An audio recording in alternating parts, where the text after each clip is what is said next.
tobacco, the indigo. Who do you think gonna raise the kids? Who do you think gonna clean the house? So stupid Abe had to think about it, and guess what they came up with? They came up with a whole set of law called the slave codes. And you know what they were? They were a set of laws to reinstitute slavery. Let me tell you what they were. There was the vagrancy law. A vagrant was any person who wasn't fully employed and didn't have a place of residence. You know who that was? The 4 million slaves who just found out they were free. As soon as they stepped up the plantation, you breaking the law, they locked you up. Wow. And as soon as they started that process, then they created what's called the convict lease program. You know what the convict lease program was? The convict lease program was a program that said once you were arrested and incarcerated, you could be leased back to the plantation. Sometime before your bed even got cold. Then they said, oh yeah, you want to vote? Sure, we got the literacy law. You know what that law was? The literacy law said that you could vote, but you had to first read this statement. If you read the statement, you were arrested. Why? Because the only way you could read it, if you know how to read it, was against the law. And so they had the legal system set up and designed to reinstitute chattel slavery. Now we got to fast forward. But we don't got a lot of time.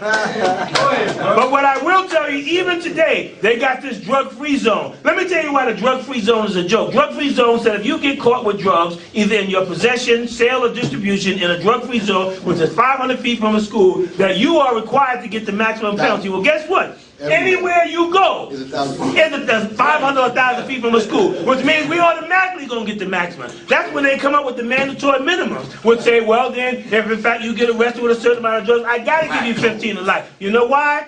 Because the prison industrial complex is a business, and we are a commodity. We were brought here as a commodity, and as soon as they figured out that they could no longer use us in the way they use us, they had to figure out a new way to use us. And when this way runs out, they'll come out with another way to use us. Until we wake up, until we raise our consciousness, until we recognize that I want you to kill each other. I want you to call your sister by the B name. I want you to call each other niggas. I want y'all to rob and steal each other. You know why? Because I make money all the way to the bank. My daughter's the stenographer. My uncle is the judge. My nephew is the prosecutor. My cousin is the defense attorney. And my brother is the correction officer. My other cousin is the warden. And if you die and kill each other, I make the embalming fluid to bury your dead ass. And then on top of that, I build the coffin. So I'm making money across the board. So I don't want you to get conscious. I don't want you to be in a room teaching each other. I don't want you to raise your level of thinking. I want you to go out there and bang each other. I want you to go out there because when you do that, my son, who's not yet born,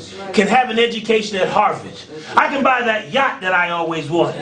I can live in a life of luxury, and I can continue to capitalize off your stupidity. That's what the prison industrial. Now I got to fast forward to one more piece. This is the final piece that I got to go because we ain't got a lot of time. We heard a lot tonight. And we got to get out on the streets and do some work. Come on down. Tell you, I did a lot of time in prison, so I had a lot of time to think about this. And you know, when I go articulate this stuff in Congress, and you know, you see the guys standing on the end, they get ready to come get me. You know, every time I go and speak at one of those sessions where you got to be real formal, you know, they don't know. I know how to get formal too, you know. I can take in consideration the mitigating circumstances. I can do that too, right? I learned that too, but I also know how to keep it real. And I'll tell you this: the system right now is looking for a new way because, you know, the numbers are starting to go down. Yeah. See, we killing each other too fast, and so we're not filling the prison cells. See, they need us to slow down the killing a little bit so we can fill them cells, because prisons are built upstate. And when they build prisons upstate, that means it creates jobs for upstate economies. See, prisons became the new upstate economy. When manufacturers started leaving America because they were trying to escape unionization, they had to come up with a new way to sustain their economy. So they built prisons. Them white folks up there that was carrying signs about we want prison, they was doing that because they meant we want jobs. We need your babies locked up so they can fill themselves in order for us to have jobs for now and throughout eternity. And what the reality is that if I can't make money on you in the front, I'm going to make money on you in the back. And if I can't make money in the back, I'm going to make money off you in the front. And the only way I can do that is to keep you in a state of darkness. The only way I can do that, I got to keep you asleep. The only way I can do that, I got to keep you focused on killing each other so you don't have time to figure out who the real enemy is. See, I got to keep you in the Willie Lynch syndrome. I got to keep the tall against the short, the light against the dark, the weak against the strong. I got to do that. I got to tell you, oh, this guy ain't real. Guy told me recently I'm not real because I wear a suit and tie. What kind of foolishness is that? Black people come in all shapes and sizes, you know. Somebody's got to be the intellectual. Somebody got to crunch the numbers. I don't necessarily like it, but I got to do it because I got to be able to come out and explain the numbers. So this is how the number game works. Do you know every time we go upstate to prison, it's ching-ching? You know they got this thing called gerrymandering.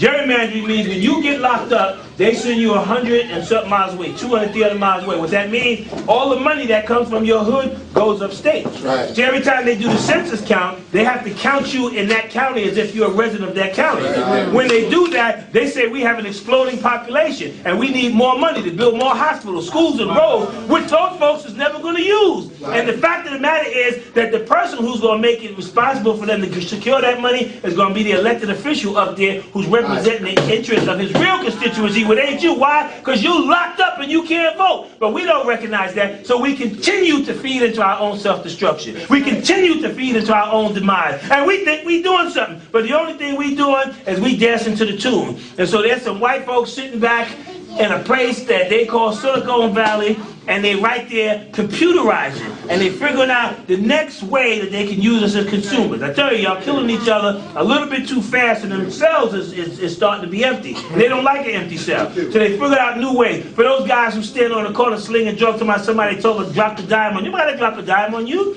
They got a whole thing right. They don't even use infrared anymore. They got a whole new kind of science now where they can take a millimeter of light and amplify it 1,000,000 times. They can see you from 20 blocks away through cinder block walls. They got satellite right now. Any one of y'all can go home on your computer, put on Google Earth, put your address in, and it'll come right down on your front door. Right now, you can do it tonight. They got technology now with DNA, deoxyribonucleic acid, but we just call it DNA for short. Fact of the matter is that when folks is doing a crime, they ain't thinking straight. So they're going to touch something, they're going to sweat, they're going to spit, they're going to urinate, and you're going to leave some evidence. Do you know DNA is 99.9% accurate? That's right. Do you know all they need is a little piece of hair, anything off you, and they can bring it right to you. That's the reason why they want all our kids fingerprinted. Because once I get you in the database, I got you. You see, and since we all look alike anyway, it don't make a difference which one of us they snatch up. As long as I get one of y'all. Let me close by saying this. Because we can go on and on. We can go on and on. What we did, what we doing in the city, I created an institution, and I'm looking for folks as soon as they come out of prison. You know why? Because I got a lot of stuff in my head I got to get out. Yes, sir. Everybody on my staff was former blood, former Crip, did time in prison with a stick-up kid. You don't know nobody that love more money than me. I love money, drugs, clothes, jewelry. Used to, don't love it no more. I love the good life, but I found a different way to do it now. I can sell books now. People pay me to run my mouth, and I like to do that. So I found a way to take my skills and legitimize it. Just like they trying to find a way to legitimize slavery, we got to do the same thing. Them same skills you're using on the street, banging and doing what you're doing, those are transferable skills. You know more than any corporate CEO. We know all about accounting and marketing and distribution and packaging. Don't nobody know it better than us. We create all the fashion. We trailblazers. We ain't got to be following nobody. But we first got to wake up because we still sleep. I'll tell you that the fact that we're still here now is a testimony to our greatness. We done came through every ism you can think of. Every form of racism, every form of sexism, every discrimination, every annihilation, every form of genocide. We been pushed out, locked out, shut up. They did everything they could do and we still here. That should tell you something. So I'll end in the words of Brother El-Hajj Malik, otherwise known as Malcolm X, who said that we as a people have done so much for so long with so little that we're now qualified to do anything with nothing.